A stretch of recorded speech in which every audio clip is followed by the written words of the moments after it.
اور تم کہتے ہو کہ اللہ مذاق کرتا ہے، اللہ ہنسی کرتا ہے، تو پھر کون بولتا ہے؟ پھر کون میدان میں آتا ہے؟ ذرا محبت سے اونچا بولو، کون میدان میں آتا ہے؟ بریلی کا تاجدار میدان میں آتا ہے، اہل سنت کا امام میدان میں آتا ہے۔ اور سورہ نساء کی ایک اور آیت سن لو، ان المنافقین یخادعون اللہ وهو خادعهم، غالباً آیت نمبر 142۔ اس کا آپ ترجمہ اٹھا کر کے دیکھو، فتح محمد جالندری ہو، ڈپٹی نذیر احمد دیلوی ہو، اشرف علی تھانوی ہو، یا جتنے بھی لوگ ہیں، محمود الحسن دیوبندی ہو، اشرف علی تھانوی ہو، ان سب کے ترجمے دیکھو۔ کسی نے کہا ہے کہ بے شک منافق لوگ دغابازی کرتے ہیں اللہ سے، اور آگے بڑا سخت جملہ کہا ہے، بڑا سخت ترجمہ کیا ہے، مسلمانوں اگر بتاؤں گا نہیں تو آپ کو فرق سمجھ میں نہیں آئے گا، میرے امام کی قربانیاں اور میرے امام کا کام سمجھ میں نہیں آئے گا۔ اللہ اکبر۔ ترجمہ کرتے ہیں کہ بے شک منافق لوگ دغابازی کرتے ہیں اللہ سے، اور اللہ بھی ان کو دغا دے گا۔ معاذ اللہ، استغفر اللہ۔ کیا کہا؟ اللہ بھی ان کو دغا دے گا۔ میں نے کہا اچھا اس کو چھوڑ دیتے ہیں، دوسرے کو دیکھ لیتے ہیں، تو دوسرا کرتا ہوا نظر آتا ہے۔ بے شک منافق لوگ اللہ سے دھوکے بازی کرتے ہیں اور اللہ بھی ان کو دھوکہ دے گا۔ اللہ اکبر۔ اللہ دھوکے باز ہے؟ دھوکہ دینا اللہ کا کام ہے؟ اللہ کی شان کے لائق، اللہ کی ذات کے لائق دغابازی کرنا، دھوکے بازی کرنا؟ نان مسلم لوگوں میں ایک سماج ہے جس کا نام ہے آریہ سماج، ان کے اندر ایک کتاب لکھی گئی جس کا نام ہے ستیارتھ پرکاش۔ اس کتاب کو اسٹڈی کرو مسلمانوں، اس کتاب میں لکھا ہوا ہے کہ ہم مسلمانوں کے خدا کو دور سے سلام کرتے ہیں، ایسے خدا کو جو اپنے بندوں کو دھوکہ دیتا ہے۔ کیا لکھا ہے؟ ہمیں مسلمانوں کے ایسے خدا کی ضرورت نہیں ہے جو دھوکے بازی کرتا ہے، دغا بازی کرتا ہے، جو فریب کرتا ہے اپنے بندوں کے ساتھ۔ ہمیں مسلمانوں کے ایسے خدا کی ضرورت نہیں ہے، ہم دور سے سلام کرتے ہیں۔ اور میں پوچھنا چاہتا ہوں اہل سنت کے علاوہ جتنے بھی فرقے ہیں، میں سب سے کہنا چاہتا ہوں اور میں پوچھنا چاہتا ہوں، میرا سوال ہے، اگر ہمت ہے تو جواب دے دو، جواب دو مجھے۔ اگر اس کتاب کو لے کر اور تمہارے ان ترجموں کو سامنے رکھ کر اگر کوئی غیر مسلم تجھ سے کہنے لگے، تم سے پوچھنے لگے کہ تیرا خدا فریبی ہے، تیرا خدا دغاباز ہے، تیرا خدا دھوکے باز ہے، اور ثبوت کے طور پر فتح محمد جالندری کا ترجمہ دکھائے، محمود الحسن کا ترجمہ دکھائے، ڈپٹی نذیر احمد دہلوی کا ترجمہ دکھائے، شاہ رفیع الدین کا ترجمہ دکھائے کہ تمہارے قرآن میں لکھا ہوا ہے، کوئی جواب دے سکتا ہے؟ اگر آ کر کے تم سے پوچھ لیا جائے اور کہہ دیا جائے کہ تمہارا خدا دھوکے باز ہے، دغاباز ہے، فریبی ہے، اور ثبوت کے طور پر تمہارے مولویوں کے ترجمے دکھائے جائیں اور ترجمے ٹرانسلیشنز رکھے جائیں تمہارے سامنے اور کہا جائے کہ تمہارے قرآن میں لکھا ہوا ہے، وہ جواب دے سکتے ہو؟ نہیں دیکھ سکتے، نہیں دیکھ سکتے۔ اگر جواب دے رہا ہے تو غریب نواز سے متصل ہونا پڑے گا، اگر جواب دے رہا ہے تو اعلیٰ حضرت کی بارگاہ میں تجھے آنا پڑے گا، ورنہ دنیا کی کوئی طاقت نہیں کہ اس کے جواب سے تجھے، اس کے سوال سے تجھے چھٹکارا دلا دے۔ اگر جواب دینا ہے تو علماء اہل سنت کی بارگاہ میں آنا پڑے گا، اگر جواب دینا ہے تو اولیاء کاملین کی بارگاہ میں تجھے آنا پڑے گا۔ جب میرے پروردگار کو دھوکے باز دغا باز لکھ دیا گیا، آپ دیکھ لیجئے کہیں سے بھی ترجمے اٹھا کر کے آپ کو یہ مل جائے گا سب کچھ جو میں نے حوالہ دیا ہے۔ ان المنافقین یخادعون اللہ وهو خادعهم، اور سورہ انفال کی دوسری آیت ہے وَيَمْكُرُونَ وَيَمْكُرُ اللَّهُ وَاللَّهُ خَيْرُ الْمَاكِرِينَ۔ کافر اپنا سا مکر کرتے تھے اور اللہ بھی مکر کرتا تھا۔ کیا کہا؟ اللہ بھی مکر کرتا تھا، اور ایک نے لکھا کہ اللہ بہتر مکر کرنے والوں میں سے۔ میں پوچھنا چاہتا ہوں، مکر ہو اور وہ بہتر بھی ہو، ایسا کیسے ہو سکتا ہے؟ تو جب اللہ کو مکر کرنے والا، فریب کرنے والا، دھوکے باز دغا باز لکھ دیا گیا، تو میں میدان میں کون آیا؟ غریب نواز کے فیض سے اعلیٰ حضرت فاضل بریلوی میدان میں آتے ہیں اور فرماتے ہیں آؤ ہم بتاتے ہیں ترجمہ کیا ہے، آؤ ہم بتاتے ہیں کہ خدا کے تعلق سے جو ترجمہ کیا گیا یہ صحیح ہے یا غلط ہے۔ میرے اعلیٰ حضرت فاضل بریلوی امام اہل سنت نبی کریم صلی اللہ تعالیٰ علیہ وسلم کی محبت کو دل میں بسا کر کے قلم اٹھاتے ہیں اور فرماتے ہیں دنیا والوں کو بتاتے ہیں، دنیا والوں کبھی دھوکہ مت کھا جانا۔ اب اگر تمہیں کسی کا جواب دینا ہے، کسی کا بھی جواب دینا ہے، کوئی کہے تیرا خدا فریبی ہے، تیرا خدا دغا باز ہے، اور ثبوت کے طور پر ان لوگوں کے ترجمے دکھائے تو ان سے کہنا پیارے قرآن عربی میں ہے، اردو میں نہیں، قرآن عربی میں ہے، اردو میں نہیں، انہوں نے غلط ترجمہ کیا ہے، انہوں نے یہ کفر کیا ہے۔ اعلیٰ حضرت فرماتے آؤ ہم بتاتے ہیں ترجمہ کیا ہے۔ اعلیٰ حضرت قلم اٹھاتے ہیں اور فرماتے ہیں ان المنافقین یخادعون اللہ وهو خادعهم، بے شک منافق لوگ اپنے گمان میں اللہ کو دھوکہ دینا چاہتے ہیں۔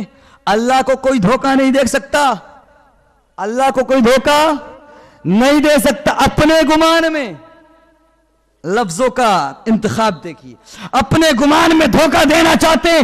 آگے یہ نہیں فرمایا، یہ نہیں کہا کہ اللہ بھی ان کو دھوکہ دے گا، بلکہ میرا امام بولتا ہے کہ اللہ ان کو غافل کر کے مارے گا۔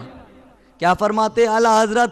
اللہ ان کو غافل کر کے مارے گا۔ اور میرے اعلیٰ حضرت فرماتے ہیں وَيَمْكُرُونَ وَيَمْكُرُ اللَّهُ وَاللَّهُ خَيْرُ الْمَاكِرِينَ۔ اے دوسری جماعتوں سے تعلق رکھنے والوں، اپنے ترجمے اٹھا کر کے دیکھو، تم نے اللہ کو مکر کرنے والا لکھ دیا ہے۔ ذرا میرے امام اہل سنت کی بارگاہ میں آؤ، میرے امام اہل سنت کی بارگاہ میں آؤ گے تو تم غیر مسلموں کا جواب دے پاؤ گے، ستیارتھ پرکاش جیسی کتاب کا جواب دے پاؤ گے۔ میرے اعلیٰ حضرت فرماتے ہیں وَيَمْكُرُونَ وَيَمْكُرُ اللَّهُ واللہ خیر الماکرین، اور کافر اپنا سا مکر کرتے تھے اور اللہ اپنی خفیہ تدبیر فرماتا تھا۔ ذرا اونچا بولو، اللہ اپنی خفیہ تدبیر فرماتا تھا۔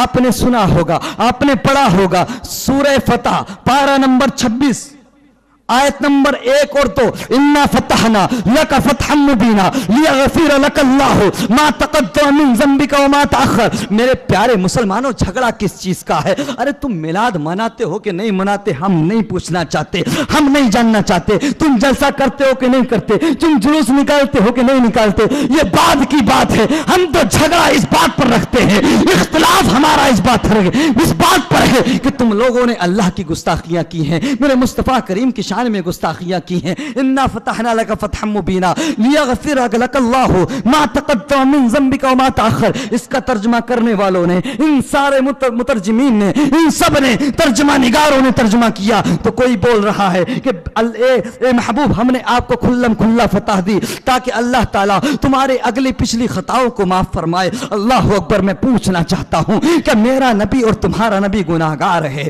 کیا میرا نبی، اللہ کا رسول، اللہ کا محبوب گناہگار ہے؟ کیا اللہ کے نبی سے بھی گناہ ہوئے تھے؟ کیا اللہ کے نبی سے بھی خطائیں ہوئی تھی؟ اگر نہیں ہوئی تھی تو پھر ان ترجموں میں کیوں لکھا ہوا ہے؟ ان ترجموں میں کیوں لکھا ہوا ہے؟ اللہ کے نبی کو گناہگار کیوں لکھا ہوا ہے؟ دوسرے کو دیکھا تو وہ بول رہا ہے اے محبوب ہم نے آپ کو روشن فتح دی تاکہ اللہ تعالیٰ آپ کی اگلے پچھلی خطاؤں کو معاف فرمائے۔ اللہ اکبر کبیرہ۔ میں پوچھنا چاہتا ہوں مسلمانوں، اگر میرا نبی گناہگار ہے، میرا نبی خطا کار ہے، تو پھر معصوم کون ہے؟ معصوم کون ہے مجھے بتاؤ؟ جبکہ انبیاء تو معصوم عن الخطا ہوتے ہیں۔ اہل سنت کا اجتماعی نظریہ ہے ان الانبیاء کلهم معصومون عن الخطا عن الصغیرۃ والکبیرۃ من قبل النبوۃ وبعدها۔ اللہ کے سارے نبی خطاؤں سے پاک ہوتے ہیں، گناہوں سے پاک ہوتے ہیں۔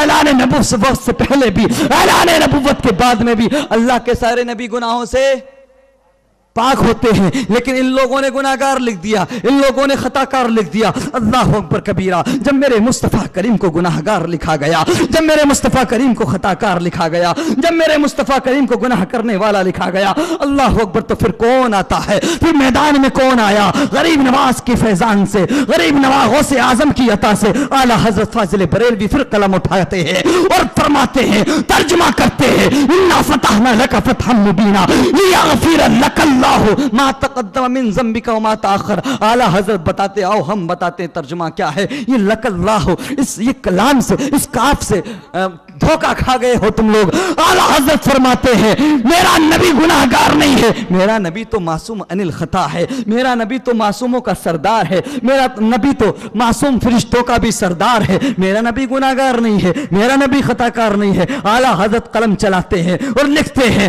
انا فتحنا لک فتحا مبینا لیغفر لک اللہ ما تقدم من ذنبک وما تاخر۔ اے محبوب ہم نے آپ کو کھلم کھلا فتح دی، اور آگے فرماتے ہیں پیارے سنو گے تو مچل جاؤ گے۔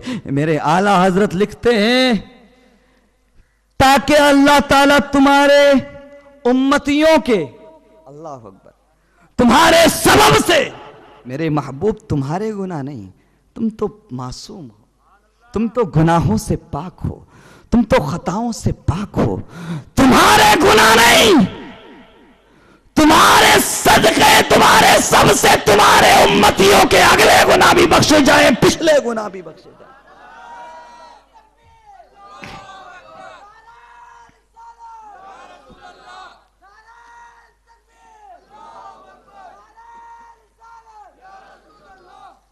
تمہارے گناہ نہیں، تمہارے امتیوں کے گناہ بخش دے۔ ہم نے آپ کو کھلم کھلا فتح دی تاکہ اللہ تعالیٰ تمہارے سبب سے، تمہارے صدقے میں، تمہارے امتیوں کے اگلے پچھلے گناہوں کو معاف فرمائے۔ یہ کام ہے پیارے اعلیٰ حضرت کا، یہ قربانیاں ہیں اعلیٰ حضرت کی۔ ورنہ یاد رکھو دنیا والو، سلسلے کی بنیاد پر نہیں، پیری مریدی کی بنیاد پر نہیں، امام احمد رضا خان کے کام کی بنیاد پر دیکھو تو اپنا رہنما پاؤ گے، اپنا رہنما پاؤ گے۔ اور اس دنیا کے اندر، اس ہندوستان کے اندر لوگوں کو ایمان کو لوٹا جا رہا تھا، لیکن اعلیٰ حضرت امام احمد رضا خان غوث اعظم کے صدقے میں غوث اعظم کا فیضان ہوا، غریب نواز کا فیض ہوا، فیضان ہوا کہ بریلی کی زمین پر احمد رضا خان تشریف لے آئے، اور احمد رضا خان نے اہل سنت کو متحد کیا تھا۔ سارے سلاسل کی عزت کرنے کا پیغام اعلیٰ حضرت نے دیا۔ غریب نواز، حضرت صابر کلیری، حضرت محبوب الہی، جتنے بھی اللہ کے نیک بندے ہیں سب ہمارے سر کے تاج ہیں، سب ہمارے سر کے تاج ہیں۔ یہی پیغام ہے اعلیٰ حضرت کا۔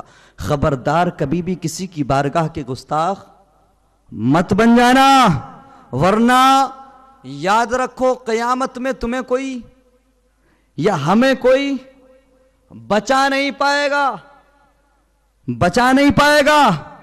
اور غریب نواز کی چوکھٹ سے، غریب نواز کے دربار سے جڑے رہو، وابستہ رہو، اعلیٰ حضرت کی کتابوں سے، دیگر علماء اہل سنت کی کتابوں سے وابستہ رہو پیارے۔ اور میں آپ کو آخر میں بتا دوں، اس کو یہ نہ سمجھا جائے کہ بریلی سے تعلق رکھتے ہیں تو اس لیے اعلیٰ حضرت کی بات کر رہے ہیں۔ جلسہ ہے میلاد مصطفیٰ کا، جلسہ ہے عید میلاد النبی کے تعلق سے، اور بات ہو رہی اعلیٰ حضرت کی۔ ارے پیارے، زندگی بھر اعلیٰ حضرت نے بھی تو مصطفیٰ مصطفیٰ کیا ہے، مصطفیٰ مصطفیٰ کیا ہے۔ یہی وجہ ہے کہ مصطفیٰ نے ان کو انعام دیا ہے کہ زندگی بھر تو نے میرا نام لیا، زندگی بھر تو میری محبت میں گزارتا رہا، زندگی بھر تو نے مصطفیٰ مصطفیٰ کیا، تو دنیا والے جو میرا نام لے گا وہ تیرا بھی نام لے گا۔